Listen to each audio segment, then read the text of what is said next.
नमस्कार दोस्तों, मैं हूं कृष्णा और अभी हम करने वाले रिव्यू इस गाड़ी का, जो कि है एच डिलक्स हीरो की तरफ से आता है, हीरो मोटर कॉर्प का। गाड़ी काफ़ी एक बढ़िया है, जो कि अपने सेगमेंट में आ जाता है। बिल्कुल ही आपको एक कम बजट के हिसाब से आ जाता है, तो बढ़िया है। इसके बारे में अभी चलाने के बाद आपको बताने वाले हैं कि आखिरकार इसका क्या कैसा परफॉर्मेंस रहा है और किस तरह से गाड़ी परफॉर्म करता है। इसको चलाने के बाद सर्विस किस तरह का रहा है और इसका जो भी प्रॉब्लम आया है, क्या प्रॉब्लम नहीं रहा है, और माइलेज इस पर किस तरह का देता है, कितना कंपनी का था और कंपनी के हिसाब से जितना हम लिए थे उस वक्त जितना बताया था, क्या उतना माइलेज देता है या नहीं देता। माइलेज का भी इसका टेस्ट किए हुए हैं, हाईवे पर भी और शहर में भी एक सेपरेट करके, जैसे कि अलग से तेल दे करके उसका 1 लीटर का पक्का 1 लीटर पर ही टेस्ट किए हुए हैं एक बार लॉन्ग रूट में टेस्ट किए हुए, जो कि ज़्यादा से, क्योंकि कभी कभी शॉर्ट डिस्टेंस का अगर चेक करते हैं तो उसमें कभी ज़्यादा बता देता है, क्योंकि उसमें थोड़ा कम दूरी रहता है। लेकिन लॉन्ग टर्म में भी एक बार तो दोनों तरह से टेस्ट किए हुए, तो आपको उसका भी बताएंगे कि किस तरह का इसका माइलेज रहा है।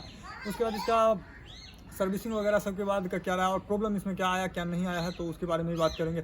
गाड़ी करीब करीब 1800 किलोमीटर चल गया और एक सर्विस हो चुका है। और तो सबसे पहले इसको एक बार देख लेते हैं कि इसका आपको मीटर पर दिखा देते हैं कि गाड़ी कितना किलोमीटर चल चुका है, जिससे कि ये पता चल सके कि आखिरकार इतना किलोमीटर चलने के बाद का जो माइलेज वगैरह है। क्योंकि इससे पहले अगर माइलेज टेस्ट करते तो उसमें हो सकता है कम रहता है, ज़्यादा रहता है, क्योंकि कुछ किलोमीटर जो चल जाता है तो बिल्कुल सही रहता है, क्योंकि सर्विस वगैरह हो जाता है तो सर्विस से पहले तक थोड़ा कम देता है, उसके बाद ज़्यादा हो जाता है। तो सर्विस भी हो गया और 1800 किलोमीटर करीब करीब चल चुका है, 1800 से ऊपर चल चुका है। तो उसके बाद अभी बताने वाले हैं कि किस तरह का है। तो चलिए देखते हैं इसका एक बार मीटर की कितना भी चला हुआ है गाड़ी। जैसा कि आप देख पा रहे हैं, यहाँ 1835 किलोमीटर चला हुआ है गाड़ी, तो 1800 से ऊपर चल चुका है और पहला सर्विस 500 किलोमीटर हुआ था। इधर आपको इधर फ्यूल वगैरह सब मिल जाता है, तो इसका अभी इसमें फ्यूल वाला अगर डिजिटल रहता है तो बढ़िया रहता है। इसमें का जो फ्यूल है ज़्यादा कभी कभी इसका एक्यूरेट नहीं दिखाते रहता है, तो उसके बारे में बात करेंगे। दोस्तों अभी देखेंगे गाड़ी 1835 किलोमीटर चल चुका है। इतना चलाने के बाद बता रहे हैं कि क्या कैसा है इसका। दोस्तों अगर सबसे पहले इसका अगर बात करा जाए, इसका माइलेज का परफॉर्मेंस वगैरह का भी बात करेंगे, लेकिन सबसे पहले माइलेज का बात करते हैं, क्योंकि ज़्यादातर गाड़ी अगर ये इस सेगमेंट का लेता है 100 सीसी या उससे नीचे उस तरह का 100-125 सीसी का, तो उसमें मेनली माइलेज एक मेजर फैक्टर रहता है कि भाई हम माइलेज ज़्यादा मिलना चाहिए। और परफॉर्मेंस का भी है तो परफॉर्मेंस का भी बात करेंगे। तो पहले माइलेज की अगर बात करें तो जैसा कंपनी कहता है ऑलमोस्ट उसके आसपास आपको मिल जाता है। उतना बहुत ज़्यादा उतना तो नहीं मिल जाता, लेकिन हाँ आपको एक बढ़िया मिल जाता है माइलेज उस हिसाब से। अगर हम बात करें, अगर इसका टेस्टिंग जो किए हुए थे, अगर लॉन्ग रूट का अगर बात करते हैं, जैसे लॉन्ग रूट का मतलब ना हुआ कि अगर 100 किलोमीटर से ज़्यादा का अगर बात करते हैं, अगर चलाते हैं उसके रेंज में, तब आपको, और हाईवे पर अगर कांस्टेंट स्पीड पे चलाते हैं तो आपको आराम से आपको 75 का माइलेज मिल जाता है गाड़ी पे। अगर आप 100 डिस्टेंस का बात करते हैं, मतलब अगर हाईवे पर ही 100 डिस्टेंस में अगर जाना ना करते हैं, तो भी आपको लगभग 70 के आसपास का माइलेज मिल जाता है।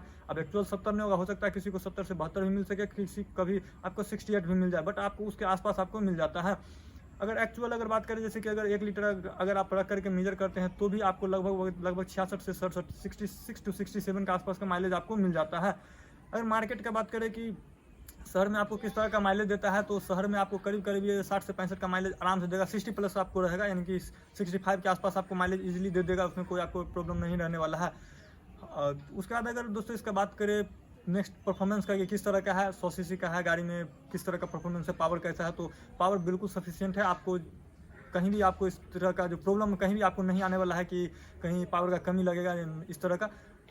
स्पीडिंग का अगर बात करा जाए कि स्पीड कहाँ जाता है, तो 100 सीसी का गाड़ी है, तो स्पीड इसका आपको आराम इजीली आपको स्पीड तो जाता है करीब करीब आपको 90 प्लस भी चला जाएगा, बट आपको अगर चलाइएगा तो उस वक्त आपको 60-65 के स्पीड पर आपको एकदम कांस्टेंट एकदम बेहतर बढ़िया रहेगा। अप टू 70 तक आप कर सकते हैं। उससे ऊपर जाता है तो गाड़ी वाइब्रेट करने लगता है, आपको वाइब्रेशन करेगा पैर पे, तो वो थोड़ा रहेगा, बट आप स्पीड ले जा सकते हैं, उससे आगे भी जा सकते हैं। ऑलमोस्ट 90-95 तक आसानी से चला जाता है गाड़ी, 90 तक तो इजीली चला जाएगा। उसका दोस्तों अगर बात करा जाए इसका सर्विसिंग वगैरह सबका, तो सर्विस में भी इसका तो खैर बिल्कुल ही मेंटेनेंस है, नो नहीं करेंगे। अब मिनिमम मेंटेनेंस आपको लगने वाला है, मेनली इसमें मोबिल चेंज करिए और यूज़ करना रहता है। तो फर्स्ट सर्विस जब किए थे तो उसमें तो कुछ खास था नहीं, कुछ रहा नहीं, तो एक सिंपल सा मोबिल चेंज हुआ और कुछ नहीं, तो करीब करीब 300-350 के आसपास का इसका बिल बना हुआ था, क्योंकि फर्स्ट सर्विस फ्री था, उसमें और कुछ लगा नहीं। नेक्स्ट में भी आपको इसमें कुछ लगाना ज़्यादा खास नहीं रहने वाला है, क्योंकि इसका इंजन में भी ऐसा कुछ है नहीं खास जो आपको कुछ एक्स्ट्रा देना पड़ेगा। सिंपल सा एक मोबिल है, मोबिल चेंज कीजिए, बात खत्म। बहुत दिन हो जाएगा, उसका फिल्टर आपको चेंज करना पड़ेगा, एयर फिल्टर, मोबिल फिल्टर का तो इसमें चेंज करने का जरूरत लगभग नहीं पड़ेगा आपको। तो ये बिल्कुल ही मेंटेनेंस एक तरह से कह सकते हैं अल्टीमेटली कि ये मेंटेनेंस फ्री है। अगर आप खुद से भी करते हैं, जैसे कि अगर फ्री सर्विस खत्म हो जाता है उसके बाद भी अगर आप, तो भी आप इसको नॉर्मल, उसमें भी आपको ज़्यादा कुछ नहीं लगने वाला, मेनली आपको मोबिल चेंज करते रहना है। उसका दोस्तों अगर बात करा जाए इसका कंफर्ट का, जैसे कि सस्पेंशन वगैरह राइडिंग का, तो आपको सस्पेंशन बढ़िया मिल जाता है आपको एकदम। जिस तरह के अगर हम ऑफ रोडिंग टाइप का अगर बात करें, बढ़िया रोड नहीं था, अगर गड्ढे वाले रोड में भी चला है तो उसमें भी सस्पेंशन इसका बेहद ही बढ़िया रहा है, उसमें कोई भी इशू आपको नहीं आने वाला है, बढ़िया आपको मिल जाएगा बैठने के लिए। सीटिंग का बात करें तो सही है, बट उतना अब ज़्यादा 100 सीसी का बाइक है तो ज़्यादा कंफर्टेबल का तो इसमें एक्सपेक्टेशन आप नहीं रखिएगा। बट हाँ, इतना है कि आपको शॉर्ट डिस्टेंस और जहाँ तक आप चलाएगा उतना में आपको कोई भी प्रॉब्लम नहीं होने वाला है। बट हाँ, सस्पेंशन एकदम बेहद ही बढ़िया है, आपको उसमें जर्क्स वगैरह नहीं लगने वाला है। दोस्तों अब सर्विस का बात कर लिया तो उसका अगर गाड़ी आप चलाते हैं तो अगर ब्रेकिंग वगैरह सब का भी बात कर लें तो साथ में, तो ब्रेकिंग भी सही है। अगर आप गाड़ी को जिस हिसाब से चलाते हैं तो जो और कॉम्बी ब्रेकिंग दिया हुआ है आपको, तो आप इसमें अगर आगे का लीजिएगा तो भी पीछे लगेगा, पीछे आगे दोनों कंबाइंड लगेगा तो स्किड करने का थोड़ा चांसेस कम हो जाता है। तो आप ब्रेकिंग का भी एक सही है। अगर आप नॉर्मल स्पीड पे ब्रेकिंग लेते हैं तो गाड़ी आप जल्द रुकता है, बट उतना फास्ट में नहीं रुकने वाला है, तो आप ज़्यादा तेज रखिएगा तो थोड़ा टाइम लगेगा। बट हाँ, ब्रेकिंग का सही है।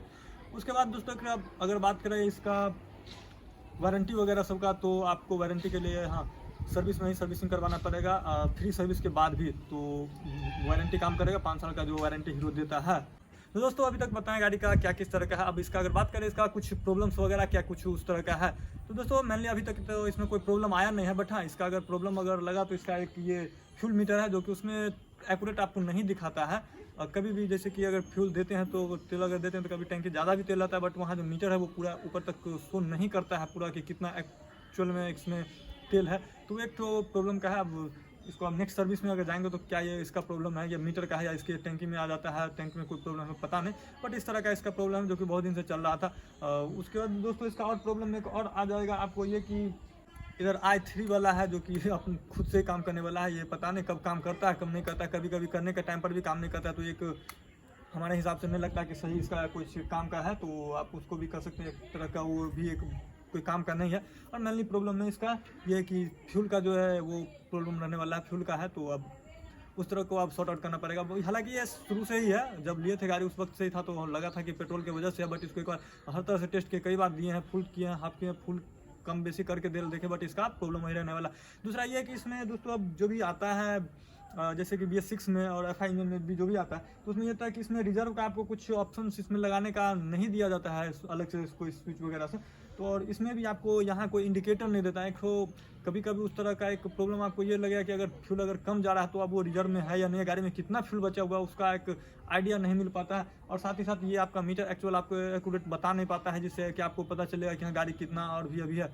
तो इसमें या तो फ्यूल ये रिजर्व लगाने के लिए अलग दे देता, या फिर यहाँ कोई एक इंडिकेटर दे दिया होता कि हाँ अब फ्यूल कितना बचा हुआ है, या फिर रिजर्व में चला गया है, या फिर कम अगर फ्यूल बचा है तो उसको इंडिकेट करने वाला, तो काफ़ी बढ़िया रहता। क्योंकि एक मेजर प्रॉब्लम है ये फ्यूल से ही रिलेटेड है, तो दोनों एक फ्यूल वाला ही प्रॉब्लम आपको एक सही दिखने को आपको इसमें मिलेगा। बाकी फिलहाल अभी तक ऐसा कोई प्रॉब्लम इसमें नहीं है। तो गाड़ी का यही रहा था यहाँ तक का अभी तक रिव्यू। अगर आपका इससे गाड़ी से संबंधित कोई सा भी अगर क्वेश्चन हो, या फिर अगर आप ये गाड़ी यूज़ करते हैं, अगर आपको कोई सा प्रॉब्लम हो तो आप नीचे कमेंट सेक्शन में कमेंट कर सकते हैं। अगर कुछ इस तरह का प्रॉब्लम है तो अगर ये गाड़ी आप भी यूज़ करते हैं तो नीचे कमेंट सेक्शन में कमेंट कर सकते हैं। अगर आपका कोई और भी एक्स्ट्रा प्रॉब्लम है या आपको कुछ लगता है कि इसमें कमी है, तो अगर दोस्तों वीडियो अच्छा लगता हो तो आप हमारे चैनल को सब्सक्राइब भी कर सकते हैं और वीडियो को लाइक कर सकते हैं। साथ ही साथ बेल आइकन को भी दबा सकते हैं, जिससे कि वीडियो का लेटेस्ट नोटिफिकेशन आपको जल्द से जल्द मिल सके। वीडियो को देखने के लिए धन्यवाद।